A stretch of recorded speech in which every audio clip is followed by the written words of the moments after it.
Welcome to the Rim Break Rodeo. We hope this video helps.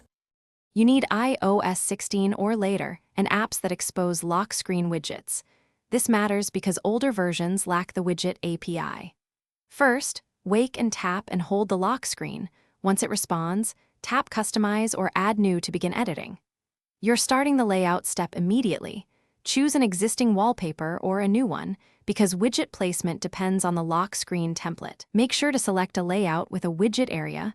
Some clock styles limit space, so swap styles if needed. Now you'll add and scale widgets.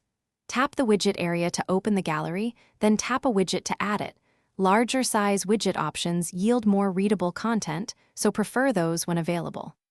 Once added, drag a widget to a different slot or replace a widget with a larger variant. This directly increases on-screen size.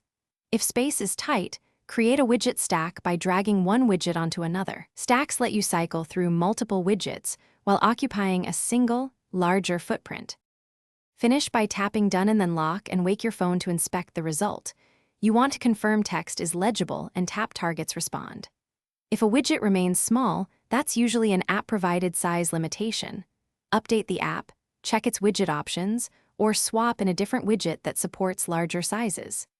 If widgets won't show or behave oddly, restart the iPhone, toggle widgets off and on, or reinstall the app as a last resort. This clears cache and permissions that can block proper rendering. Thanks for watching. Consider subscribing if we helped you.